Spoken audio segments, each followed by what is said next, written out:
Hey there guys, what is going on? It is spooky Halloween time, of course. There's lots going on in the Call of Duty community. Zombie Royale is a fantastic game mode, which if you haven't seen our video on that, make sure you do go check it out. It's suffering a little bit in the views, but it is a really funny video. I really do enjoy it, and there's big jump scares in it, so go check that one out. Anyway, we are taking another look at the Jak-12 here because it's one of my favorite shotguns in this game. I really do enjoy just sort of closing my eyes, running around and spraying people down with it. It is an awful lot of fun to use in this game. But just before we do get into talking about our best Jak-12 class setup here, make sure you hit that subscribe button with those notifications turned on. I do very much appreciate it, and it does very much help me out. We're getting kind of close to 3,200 subscribers, which is of course very, very exciting, and I would appreciate getting there sooner rather than later. Anyway, let's just jump straight into our Jak-12 class setup here. Alrighty, so starting us off here, we're going to go with the secondary perks and grenade choices here as we normally do. We want to start off with that Akimbo M19s. In the gameplay, we didn't use this at all, but this is another close range option. If for whatever reason you do run out of Jak-12 shells or something like that, you can pull out these pistols with the monolithic suppressor, the XRKV extended barrel, the 5mm laser, the lightweight trigger, and the Akimbo perk, and essentially just blast people away until the end of time.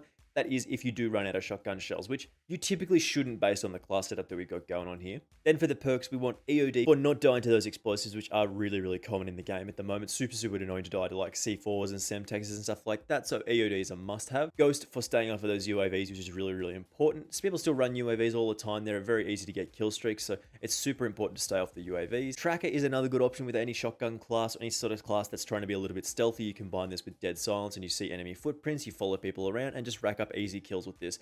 But it's particularly important and useful with a shotgun class. In the lethal slot, we can go with the Semtex. The proximity mine is also a very good option in this game, but it's really up to you what you want to choose here. If you still like the C4 and you think you can get use out of it, use that. It's up to you what you want to choose here. And in the tactical slot, we go with the stim shot here. That's what we went with in the gameplay, but for the most part, a smoke grenade is another great option as well, covering off those longer lines of sight if you do need to move around those larger maps. So the Jak-12 isn't like about range or anything like that. The one-shot kill range is about 3 to 4 meters or so, which is nothing that's super impressive, but with the attachments that we've got set up here, we can basically just fire this thing forever and still get those kills, which is absolutely hilarious. So we'll start off with that muzzle. We want that Forged Tac Marauder, of course. This gives us the most damage range possible. Like, I think our one-shot kill range with this and the barrel that we've chosen is about 5 to 6 meters, which is a little bit better.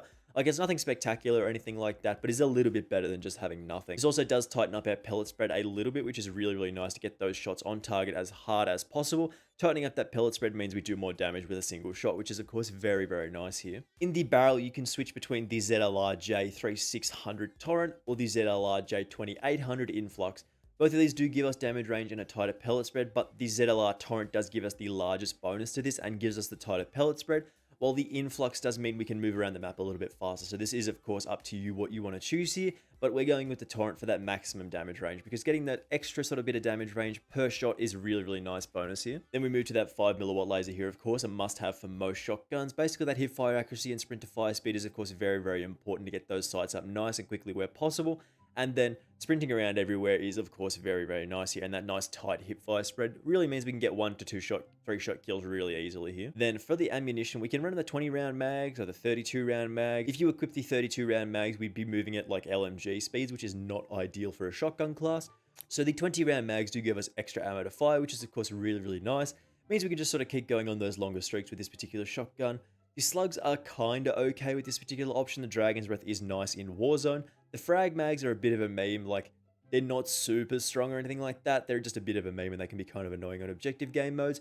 And the 32 round mags do make us quite slow. So we're going with the 20 round mags just because we want more shells to fire. And lastly, we want that stipple grip tape, aim down sight speed, sprint to fire speed. Always useful stats to have for a shotgun, especially that sprint to fire speed. But if we want to tighten up that pellet spread even more, aiming down sight with this particular shotgun can get the job done really nicely here. So as we usually do with these videos, we're just going to jump into some gameplay here and show off what we can do with this particular shotgun. In the gameplay that we've got, we're not sort of on the ideal shotgun map, so we can do a little bit of work here, but it is a little bit challenging sometimes on certain maps. So the Jak-12 is really an interesting weapon in this game. Like, it's not super overpowered by any stretch of the imagination, but I mean, it does typically feel quite bad to get killed by it, just because, like, an automatic shotgun just fires so quickly and stuff like that. It's just so consistent in the amount of damage that it does. I mean, it really is just mostly just because of how easy it is to use that people get frustrated with the Jak-12. But I mean, it's honestly not that super strong. Like, it's not overpowered or anything like that. It's just, like, pretty good. I don't know, it's in a weird place of balance because the one-shot kill range is about like 3 or 4 meters or so, which isn't anything spectacular at all. Like, that's pretty bad, typically. But it's not really the one-shot range that you have to worry about with a weapon like this. It's like the 2 to 3 shot kill, because of the fire rate's really nice, and well, it's usually pretty easy to get, just like the shots on target, and you'll usually just get a kill. Like, that's pretty much the extent of it here. I'm just going to get a little bit closer to this guy. He's not going to want to come around like... No, he had his own. He had his own shotgun. What a weapon. Oh, that's mad. That's a mad class setup. You have the you had the sniper rifle for bait, draw people in. They get too close. Pull out the Jak-12, baby. But yeah, it's one of those weapons, like, but previously before this weapon came out, I was even drawn to the Origin 12 in multiplayer, or a weapon that I've previously called, like, literally the worst weapon in the game. I was drawn to it mostly just because of ease of use in terms of shotgun. Like, it wasn't, like, great in terms of damage range or anything like that. It was typically quite bad, but in terms of just how easy the weapons are to use, like, the Jak-12 and the Origin 12 are very, very similar. Basically, all you do is you go, and everything dies. Like, that is the extent of the skill required to play with this particular weapon. You just sort of walk up to somebody, get him in your sights, and go... Very fun, skillful gameplay here. La la la. Somebody to shoot would be good. Oh, and he died. So it's not like it has a insane one-shot kill range like the Model 680, which is about 20 meters or something like that. But just for something that is so easy to use, it's really great in this game. Like, you don't even need any of the Dragon's Breath rounds or the explosive rounds or stuff like that. They're mostly like a gimmick. I think Dragon's Breath is probably better for Warzone, as that burn damage is really significant in Warzone. Like, that makes the R90 really good in Warzone, so this would be really good too. But for the most part, it's really simple. It's just like, you point near the man, and they will die. So let's get up behind him here.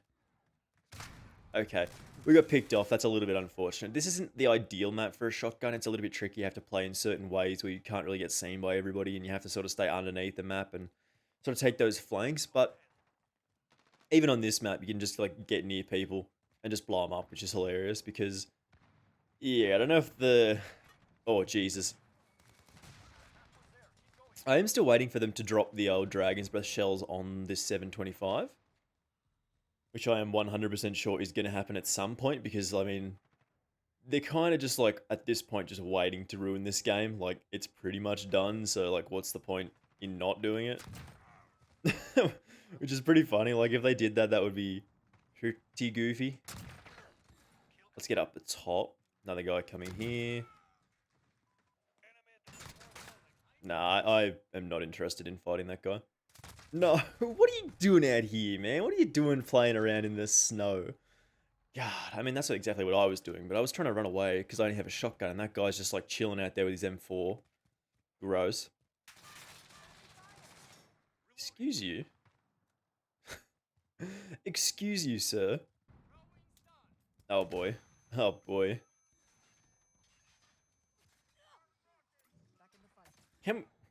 For real, can we not chuck just flashbangs and trying to get all of our kills? Like, actually use a bit of skill and not just... Oh, I made someone blind and then I got a kill. Like, I'm pretty good at the game, you know? I mean, he says that while he uses an automatic shotgun in this game. Oh, the servers are so bad at the moment. I don't know what they did. Yeah, they've been really bad since the Halloween update. Probably because loads of people are trying the Warzone thing for the first time, and that's a pretty intensive sort of game mode. So it makes it a little bit tricky for the servers, but I mean, there was that weird period of time in the middle of the game's lifespan, like Season 4-ish, where the servers were basically just unplayable. Like, the game was just constantly stuttering and stuff like that, but they seem to have fixed it. And now with this most recent update, they've killed the servers again, so... I don't know what they do to them. I don't know why they treat them so badly. So as sort of a little exit of this gameplay section, no, I don't really think this shotgun's overpowered. I think it's pretty good. Like, But I think the Model 680 with its damage range is still better. Like, if you're hitting your shots, like, that's the shotgun to go for. But if you just literally just want to close your eyes and run around and just go do, this is obviously the shotgun for you, because I mean, it's a lot of fun to just sort of goof around and sort of like have a very sleepy time, just not really try very hard and just go do. Anyway, we'll have our final thoughts on this in just a second. So I really do actually like the Jak-12 in this game. I think it is a lot of fun to use. I don't think it's the best shotgun in the game, but for actual ease of use, as we mentioned a bunch of times in the gameplay section of this video, it's just so easy to use. You can just basically close your eyes and walk around and you'll probably get some kills. Like, that's literally just how easy to use it is. It's a really fun weapon to use in this game, of course, and a very strong one at that. Anyway, guys, thank you very much for watching this one. I do appreciate it, of course. Make sure you hit that subscribe button with the notifications turned on. I really appreciate that as well. As I said, I do appreciate you guys watching this video, and I will see you in the next one. Bye!